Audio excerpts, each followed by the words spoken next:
गौरी नंदन श्री गणेश भगवान जी की जय। ओम नमः शिवाय। प्रेम से बोलिए श्री शंकर पार्वती भगवान जी की जय।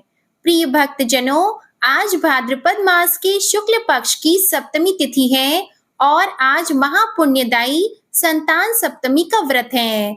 आप सभी को संतान सप्तमी व्रत की हार्दिक शुभकामनाएं। इस व्रत के प्रभाव से जल्द ही सूनी गोद भर जाती है। इस व्रत को रखने से और इस व्रत की कथा को सुनने से संतान प्राप्ति, संतान की रक्षा और संतान की उन्नति होती है और साथ ही साथ भक्तों की सभी मनोकामनाएं पूर्ण हो जाती हैं। जो भी मनुष्य इस व्रत कथा को सुनता है वह भगवान शिव और माता पार्वती का प्रिय हो जाता है। तो आज मैं आपको सुनाने जा रही हूँ संतान सप्तमी की बड़ी ही दुर्लभ कथा। आप सभी भक्तजन इन कथाओं को बड़ी ही श्रद्धा और प्रसन्न चित्त मन से पूरा अवश्य सुनिएगा। एक दिन महाराज युधिष्ठिर ने भगवान से कहा, हे प्रभु, कोई ऐसा उत्तम व्रत बताइए जिसके प्रभाव से मनुष्यों के अनेकों सांसारिक क्लेश दूर होकर वे पुत्र एवं पौत्रवान हो जाएं। यह सुनकर भगवान बोले, हे राजन, तुमने बड़ा ही उत्तम प्रश्न किया है। मैं तुमको एक पौराणिक इतिहास सुनाता हूँ, ध्यान पूर्वक सुनो। एक समय लोमश ऋषि ब्रजराज की मथुरापुरी में वासुदेव देवकी के घर गए। ऋषि राज को आया हुआ देखकर दोनों अत्यंत प्रसन्न हुए तथा उनको उत्तम आसन पर बैठाकर उनका अनेक प्रकार से वंदन और सत्कार किया।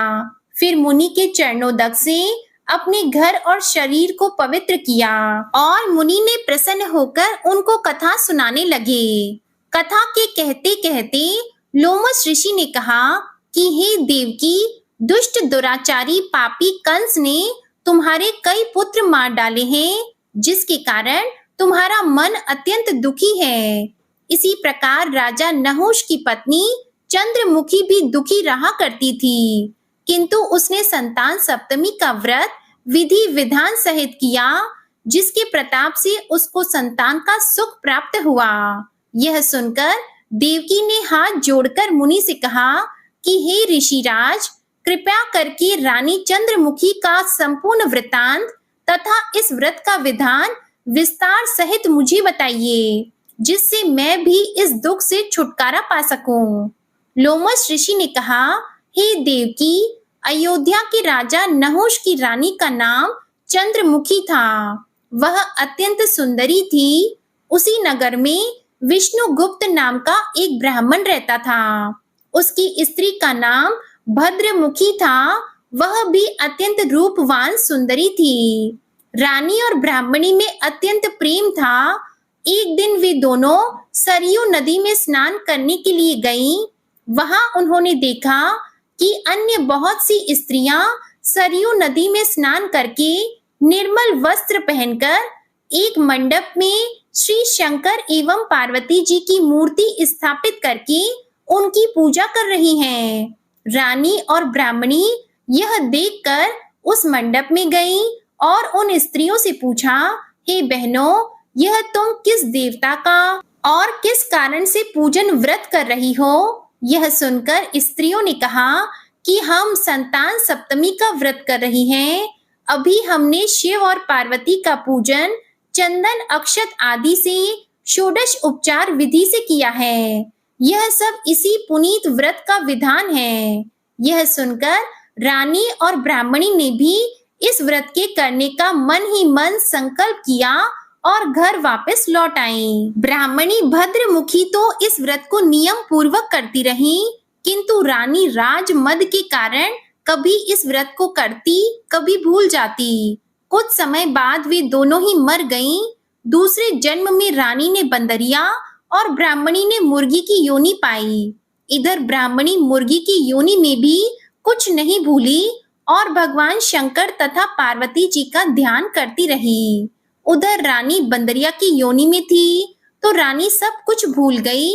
थोड़े समय के बाद इन दोनों ने यह देह भी त्याग दी। अब इनका तीसरा जन्म पुनः मनुष्य योनि में हुआ। उस ब्राह्मणी ने तो एक ब्राह्मण के यहाँ कन्या के रूप में जन्म लिया और रानी को एक राजा के यहाँ राजकन्या के रूप में जन्म मिला। उस ब्राह्मण कन्या का नाम भूषणा देवी रखा गया तथा विवाह योग्य होने पर उसका विवाह गोकुल निवासी अग्निभील नामक एक ब्राह्मण से कर दिया गया। भूषणा देवी इतनी सुंदर थी कि वह आभूषण रहित होते हुए भी अत्यंत सुंदर लगती थी कि कामदेव की पत्नी रति भी उसके सम्मुख लजाती थी। भूषणा देवी के अत्यंत सुंदर सर्वगुण संपन्न चंद्रमा के समान धर्मवीर कर्मनिष्ठ सुशील स्वभाव वाले 8 पुत्र उत्पन्न हुए। यह शिव के व्रत का पुनीत फल था। दूसरी ओर शिव विमुख रानी के गर्भ से कोई पुत्र नहीं हुआ और वह निसंतान दुखी रहने लगी। रानी और ब्राह्मणी में जो प्रेम पहले जन्म में था वह अब भी बना हुआ था। रानी जब वृद्धावस्था को प्राप्त होने लगी तब उसके एक गूंगा बहरा बुद्धिहीन अल्प आयु वाला पुत्र हुआ और वह 9 वर्ष की आयु में इस क्षणभंगुर संसार को छोड़कर चला गया। अब तो रानी पुत्र शोक में अत्यंत दुखी और व्याकुल रहने लगी। दैव योग से एक दिन भूषणा देवी ब्राह्मणी रानी के यहाँ अपने सब पुत्रों को लेकर जा पहुंची। रानी का हाल सुनकर उसे बहुत दुख हुआ, किंतु इसमें किसी का क्या वश चलता। कर्म और प्रारब्ध के लिखे हुए को स्वयं ब्रह्मा जी भी नहीं मिटा सकते हैं। रानी कर्मच्युत भी थी, इसी कारण उसे यह दुख देखना पड़ा। इधर रानी उस ब्राह्मणी के ऐसे वैभव और 8 पुत्रों को देखकर उससे मन ही मन ईर्ष्या करने लगी और उसके मन में पाप उत्पन्न हो गया। उस ब्राह्मणी ने रानी का संताप दूर करने के लिए अपने 8 पुत्र रानी के पास छोड़ दिए। रानी ने पाप के वशीभूत होकर उन ब्राह्मण पुत्रों की हत्या करने के विचार से लड्डू में जहर मिलाकर उनको भोजन करा दिया, परंतु भगवान शंकर की कृपा से एक बालक की भी मृत्यु नहीं हुई।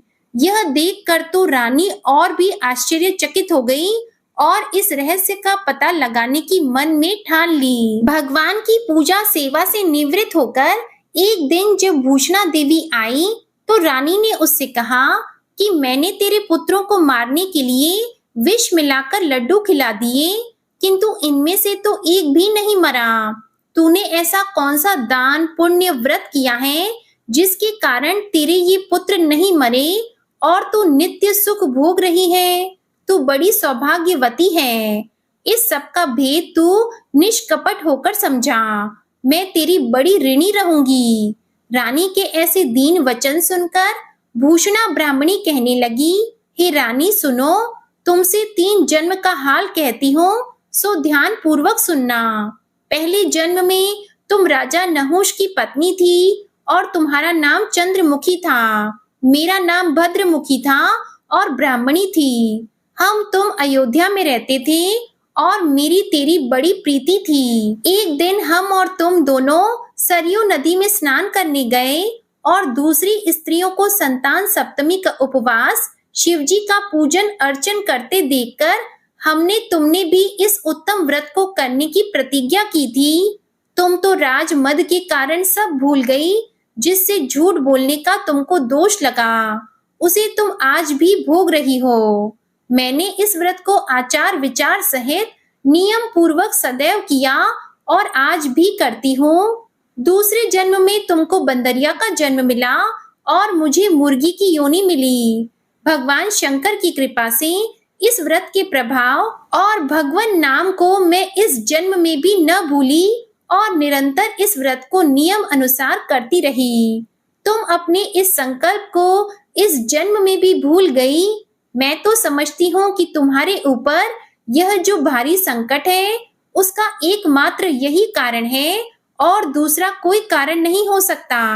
इसलिए मैं कहती हूँ तुम अब भी इस संतान सप्तमी के व्रत को नियम से करो तो कदाचित तुम्हारा संकट दूर हो जाए।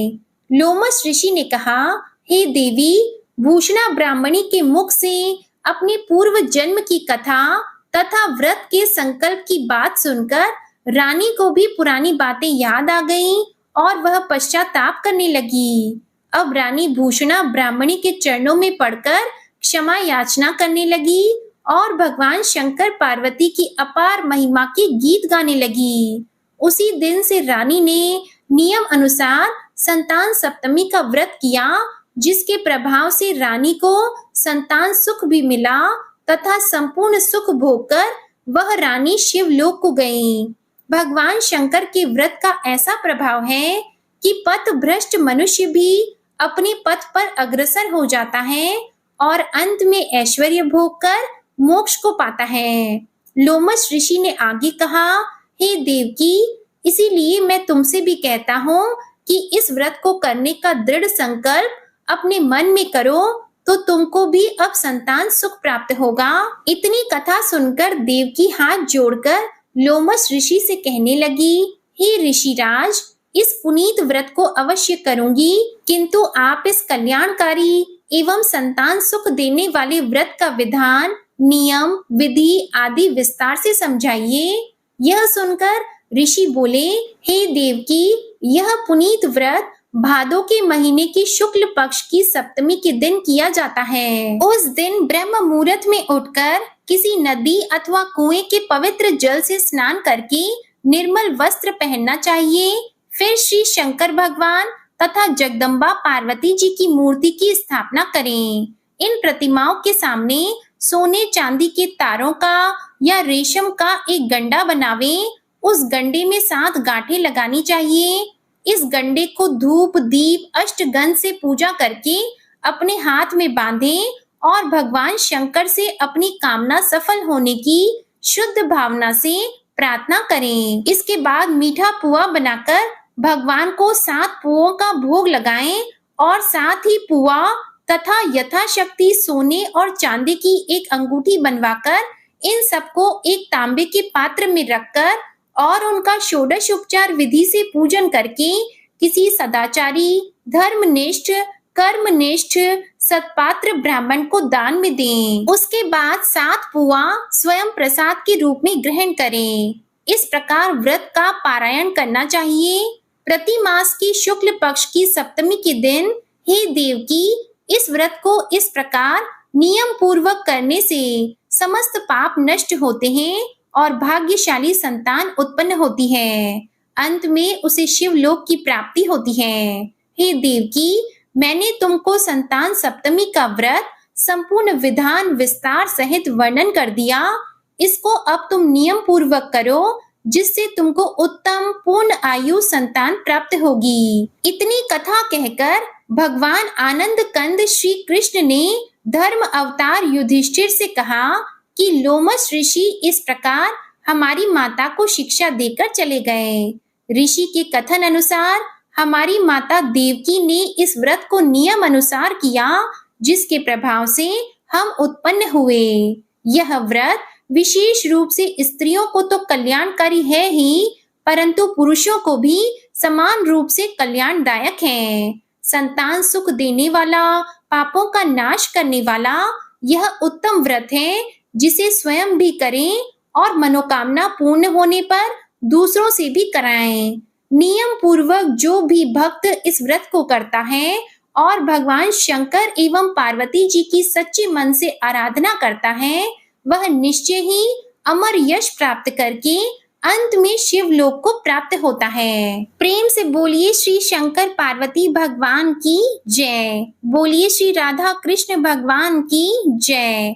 बोलिए श्री देवकी वासुदेव जी की जय। आइए अब मनोकामनाओं को पूरी करने वाली भगवान शिव और माता पार्वती की बड़ी ही सुंदर कथा को सुनते हैं।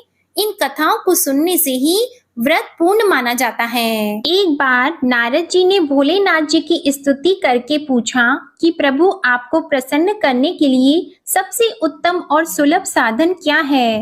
हे त्रिलोकीनाथ, आप तो निर्विकार और निष्काम हैं। आप सहज ही प्रसन्न हो जाते हैं। फिर भी मेरे जानने की इच्छा है कि आपको क्या प्रिय है। तब शिव जी बोले, नारद जी, वैसे तो मुझे भक्त के भाव सबसे प्रिय हैं, फिर भी आपने पूछा है तो मैं बताता हूँ। मुझे जल के साथ साथ बिल्व पत्र बहुत प्रिय हैं। जो अखंड बिल्व पत्र मुझे श्रद्धा से अर्पित करते हैं, मैं उन्हें अपने लोक में स्थान देता हूँ। नारद जी भगवान शंकर और माता पार्वती की वंदना करके अपने लोक को चले गए। उनके जाने के पश्चात पार्वती जी ने शिव जी से पूछा कि हे प्रभु, मेरी ये जानने की बड़ी तीव्र इच्छा हो रही है कि आपको बेल पत्र इतने प्रिय क्यों हैं? कृपा करके मेरी जिज्ञासा को शांत कीजिए। तब शिव जी बोले, हे शिवे, बिल्व के पत्ते मेरी जटा के समान हैं। उसका त्रिपत्र यानी 3 पत्ते ऋग्वेद, यजुर्वेद और सामवेद हैं। शाखाएं समस्त शास्त्र का स्वरूप है। बिल्व वृक्ष को आप पृथ्वी का कल्प वृक्ष समझें, जो ब्रह्मा, विष्णु और शिव स्वरूप है। हे पार्वती, स्वयं महालक्ष्मी जी ने शैल पर्वत पर बिल्व वृक्ष रूप में जन्म लिया था। इस कारण भी बेल का वृक्ष मेरे लिए अति प्रिय है। महालक्ष्मी जी ने बिल्व का रूप धरा, ये सुनकर पार्वती जी कौतूहल में पड़ गईं और पार्वती जी कौतूहल से उपजी जिज्ञासा को रोक न पाईं। उन्होंने पूछा, देवी लक्ष्मी ने आखिर बिल्व वृक्ष का रूप क्यों लिया? आप ये कथा विस्तार से कहें। तब भोलेनाथ ने देवी पार्वती जी को कथा सुनाना आरंभ किया। हे देवी, सतयुग में ज्योति रूप में मेरे अंश का रामेश्वर लिंग था। ब्रह्मा आदि देवों ने उसका विधिवत पूजन अर्चन किया था। इसका परिणाम ये हुआ कि मेरे अनुग्रह से वाणी देवी सबकी प्रिय हो गई। वे भगवान विष्णु को सतत प्रिय हो गई। मेरे प्रभाव से भगवान केशव के मन में वाग देवी के लिए जितनी प्रीति उत्पन्न हुई, वह स्वयं लक्ष्मी जी को नहीं भाई। लक्ष्मी देवी का श्री हरि के प्रति मन में कुछ दुराव पैदा हो गया। वह चिंतित और रुष्ट होकर चुपचाप परम उत्तम श्री शैल पर्वत पर चली गईं। वहां उन्होंने तप करने का निश्चय किया और उत्तम स्थान का चयन करने लगी। महालक्ष्मी ने उत्तम स्थान का निश्चय करके मेरे लिंग विग्रह की उग्र तपस्या प्रारंभ की। उनकी तपस्या कठोरतम होती जा रही थी। हे परमेश्वरी, कुछ समय के बाद महालक्ष्मी जी ने मेरे लिंग विग्रह से थोड़ा ऊर्ध्व में एक वृक्ष का रूप धारण कर लिया। अपने पत्तों और पुष्प द्वारा निरंतर मेरा पूजन करने लगी। इस तरह महालक्ष्मी जी ने लाखों वर्षों तक घोर आराधना की। अंततः उन्हें मेरा अनुग्रह प्राप्त हुआ। मैं वहां प्रकट हुआ और देवी से इस घोर तप की आकांक्षा पूछकर वर देने को तैयार हुआ। महालक्ष्मी जी ने मांगा कि श्री हरि के हृदय में मेरे भाव से वाग देवी के लिए जो स्नेह हुआ है वह समाप्त हो जाए। तब शिव जी बोले, मैंने महालक्ष्मी जी को समझाया, श्री हरि के हृदय में आपके अतिरिक्त किसी और के लिए कोई प्रेम नहीं है। वाग देवी के प्रति उनका प्रेम नहीं अपितु श्रद्धा है। यह सुनकर लक्ष्मी जी प्रसन्न हो गईं और पुनः श्री विष्णु के हृदय में स्थित होकर निरंतर उनके साथ विहार करने लगी। हे पार्वती, महालक्ष्मी के हृदय का एक बड़ा विकार इस प्रकार दूर हो गया। इस कारण हरिप्रिया उसी वृक्ष रूप में सर्वदा अतिशय भक्ति से भरकर यत्न पूर्वक मेरी पूजा करने लगी। हे पार्वती, इसी कारण विश्व का वृक्ष, उसके पत्ते, फल, फूल आदि मुझे बहुत प्रिय हैं। मैं निर्जन स्थान में बिल्व वृक्ष का आश्रय लेकर रहता हूँ। बेल वृक्ष को सदा सर्व तीर्थ में एवं सर्व देवमय मानना चाहिए। बिल्व पत्र, बिल्व फूल, बिल्व वृक्ष अथवा बिल्व काष्ठ के चंदन से जो मेरा पूजन करता है, वह भक्त मेरा अति प्रिय है।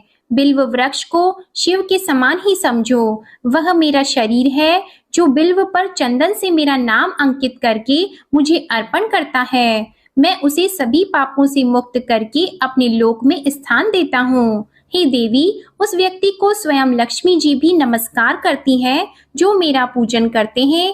जो बिल्व मूल में प्राण छोड़ता है उसको रुद्र देह प्राप्त होता है और ऐसे मनुष्य पर सदैव ही माता लक्ष्मी की कृपा रहती है और साथ ही साथ भगवान नारायण की कृपा भी उन पर सदैव बनी रहती है। प्रेम से बोलिए भगवान शिव और माता पार्वती की जय। आइए अब मनोकामनाओं को पूर्ण करने वाली भगवान शिव और माता पार्वती की बड़ी ही दुर्लभ कथा को सुनते हैं। एक बार की बात है, माता पार्वती जी शिव जी को पति रूप में प्राप्त करने के लिए घोर तप कर रही थी। उनके तप को देखकर देवताओं ने शिव जी से देवी की मनोकामना को पूर्ण करने की प्रार्थना की।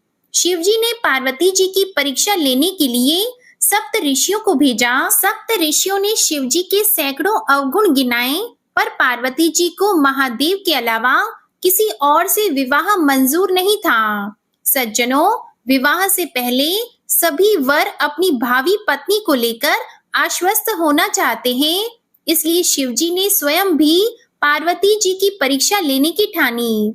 भगवान शंकर प्रकट हुए और पार्वती जी को वरदान देकर अंतर ध्यान हो गए। इतने में पार्वती माता जहाँ तप कर रही थी, वहीं पास में तालाब में मगरमच्छ ने एक लड़के को पकड़ लिया। लड़का जान बचाने के लिए चिल्लाने लगा। पार्वती जी से उस बच्चे की चीख सुनी नहीं गई। द्रवित हृदय होकर वे तालाब पर पहुंची और देखती है कि मगरमच्छ लड़के को तालाब के अंदर खींच कर ले जा रहा है। लड़के ने देवी को देखकर कहा, मेरी न तो माता है, न कोई पिता और न ही मेरा मित्र है, आप मेरी रक्षा करें। तब पार्वती जी ने कहा, हे मगरमच्छ, इस लड़के को छोड़ दो। तब मगरमच्छ बोला, दिन के छठे पहर में जो मुझे मिलता है उसे अपना आहार समझकर स्वीकार करना मेरा नियम है। ब्रह्मदेव ने दिन के छठे पहर पर इस लड़के को भेजा है, मैं इसे क्यों छोड़ूं? पार्वती जी ने विनती की, तुम इसे छोड़ दो, बदले में जो चाहिए वह मुझे कहो।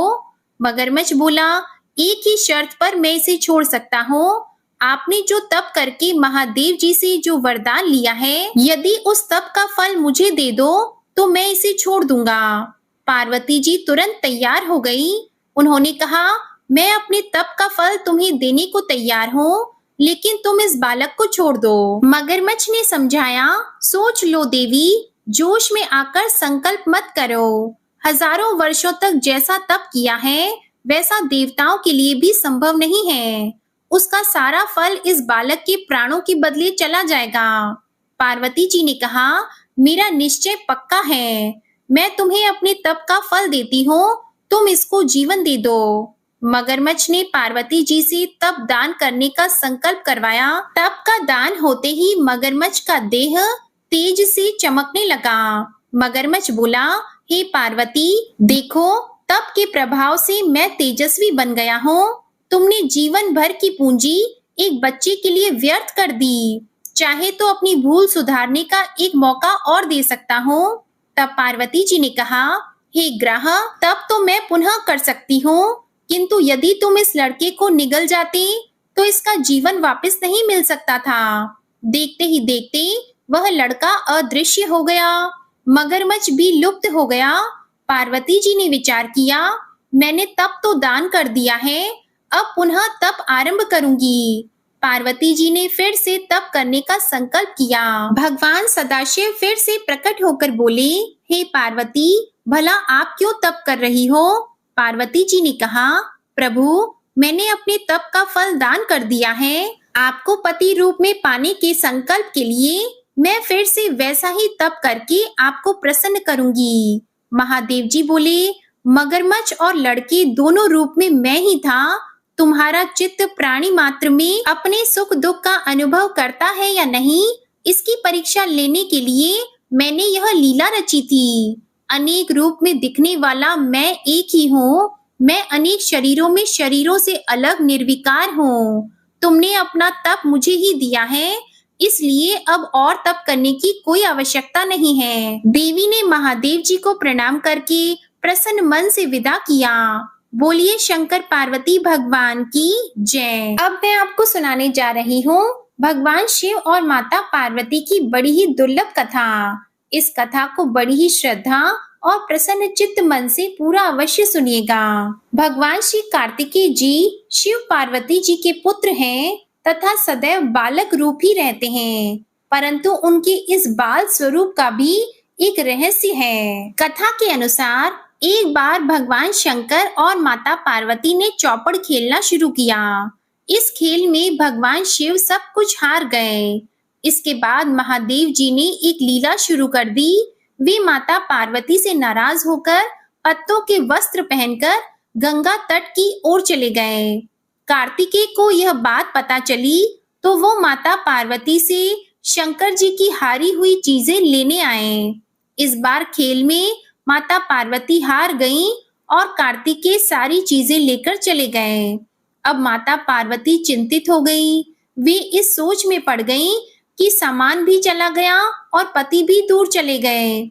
उनकी व्यथा सुनकर गणेश जी शंकर जी से सामान लाने पहुंच गए। उन्होंने शंकर जी को चौपड़ में हराया और सब सामान लेकर लौट आए। साथ ही माता को सारा हाल बताया। इस पर उन्होंने कहा कि उन्हें पिता को साथ लाना चाहिए था। इस पर गणेश जी पिता की खोज में निकल पड़े। मात्र भक्त गणेश जी को पिता महादेव हरिद्वार में मिले। यहाँ भगवान भोलेनाथ, भगवान विष्णु और कार्तिकेय के साथ थे। पार्वती से नाराज भगवान शिव ने लौटने से मना कर दिया। इधर भोलेनाथ के भक्त रावण ने बिल्ली बनकर गणेश के वाहन मूषक को डराकर भगा दिया। मूषक गणेश जी को छोड़कर भाग गए। वहीं विष्णु भगवान महादेव की इच्छा से पासा बन गए। इस बीच जब गणेश ने माता के उदास होने की बात सुनाई और साथ चलने का आग्रह किया, तो महादेव ने कहा कि मैंने नया पासा बनवाया है। अगर तुम्हारी माता फिर से चौपड़ खेलने पर सहमत हो तो वे चल सकते हैं। गणेश जी के आश्वासन पर भोलेनाथ जी पार्वती जी के पास पहुंचे और खेलने के लिए कहा। इस पर माता पार्वती हंस पड़ी। उन्होंने कहा कि आपके पास क्या चीज है जिससे खेल खेला जाए। यह सुनकर भोलेनाथ जी चुप हो गए। यह स्थिति देखकर नारद जी ने महादेव जी को अपनी वीणा आदि सामग्री दे दी। अब खेल में महादेव जी जीतने लगे, लेकिन गणेश जी पूरा खेल समझ गए। उन्होंने माता पार्वती को विष्णु जी के पासा का रूप धारण करने का रहस्य बता दिया। फिर तो माता पार्वती क्रोधित हो गईं। रावण ने समझाने का प्रयास किया, लेकिन उनका क्रोध शांत नहीं हुआ। क्रोधवश उन्होंने भोलेनाथ जी को शाप दे दिया कि गंगा की धारा का बोझ उन पर रहेगा। नारद जी को कभी एक स्थान पर न टिकने का अभिशाप दिया और भगवान विष्णु को शाप दिया कि रावण उनका शत्रु बनेगा और रावण को शाप दिया कि नारायण उसका नाश करेंगे। वहीं कार्तिकेय को कभी जवान न होने का शाप दे दिया। माता के इस अभिशाप से सभी चिंतित हो उठे। नारद जी ने विनोदपूर्ण बातों से माता पार्वती का क्रोध शांत किया, तो माता ने उन्हें वरदान मांगने के लिए कहा। इस पर नारद जी ने कहा कि आप सभी को एक एक वरदान देंगी, तभी वे वरदान मांगेंगे। माता सहमत हो गई। इस पर शंकर जी ने कार्तिक शुक्ल के दिन जुए में विजयी रहने वाले व्यक्ति को वर्ष भर विजयी बनाने का वरदान मांगा। भगवान विष्णु ने हर छोटे बड़े काम में सफलता, कार्तिकेय ने सदा बालक रहने का ही वर मांगा। साथ ही कार्तिकेय जी ने कहा कि विषय वासना मेरे कभी करीब न आए, सदा भगवान के ध्यान में लीन रहूं। नारद जी ने देवर्षि होने का वर मांगा। पार्वती माता ने रावण को समस्त वेदों का सुविस्तृत व्याख्या करने का वरदान दिया। इस प्रकार माता पार्वती ने सभी को तथास्तु कहा। कार्तिकेय जी के जन्म के पहले जब तारकासुर के अत्याचार से सभी देवता पीड़ित थे, तभी भगवान शंकर जी ने पार्वती जी का पाणी ग्रहण किया था और तब 6 मुख वाले कार्तिकेय जी का जन्म हुआ था। उन्होंने ही तारकासुर का वध किया था। बोलिए शंकर पार्वती भगवान की जय। आइए अब भगवान शंकर की आरती सुनते हैं। ओम जय शिव ओमकारा, प्रभु हर शिव ओमकारा। ब्रह्मा विष्णु सदा शिव, ब्रह्मा विष्णु सदा शिव, अर्धांगी धारा। ओम जय शिव ओमकारा। एकानन चतुरानन पंचानन राजी, स्वामी पंचानन राजी। हंसासन गरुड़ासन, हंसासन गरुड़ासन, वृषवाहन साजी। ओम जय शिव ओमकारा।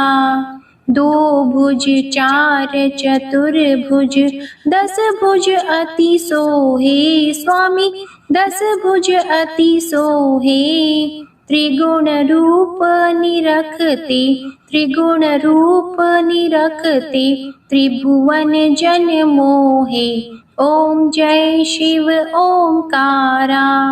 अक्षमाला वनमाला मुंडमाला धारी स्वामी, मुंडमाला धारी। त्रिपुरारी कंसारी, त्रिपुरारी कंसारी, करमाला धारी। ओम जय शिव ओंकारा। श्वेतांबर पीतांबर बाघंबर अंगे स्वामी, बाघंबर अंगे। सनकादिक गरुणादिक, सनकादिक गरुणादिक, भूतादिक संगे। ओम जय शिव ओंकारा। कर की मध्य कमंडल, चक्र त्रिशूलधारी स्वामी, चक्र त्रिशूलधारी। सुखकारी दुखहारी, सुखकारी दुखहारी, जगपालनकारी। ओम जय शिव ओंकारा। ब्रह्मा विष्णु सदाशिव, जानत अविवेका स्वामी, जानत अविवेका। प्रणवाक्षर में शोभित, प्रणवाक्षर में शोभित, ये तीनों एका। ओम जय शिव ओंकारा। त्रिगुण स्वामी जी की आरती जो कोई नर गावे स्वामी, जो कोई नर गावे। कहत शिवानंद स्वामी, कहत शिवानंद स्वामी, मन वांछित फल पावे। ओम जय शिव ओंकारा। ओम जय शिव ओंकारा। ओम जय शिव ओंकारा। प्रेम से बोलिए श्री शंकर पार्वती भगवान की जय। ओम नमः पार्वती पतिये हर हर महादेव। आज की कथा और आरती पसंद आई हो तो वीडियो को लाइक जरूर कीजिएगा और चैनल को भी सब्सक्राइब कीजिएगा। ओम नमः शिवाय।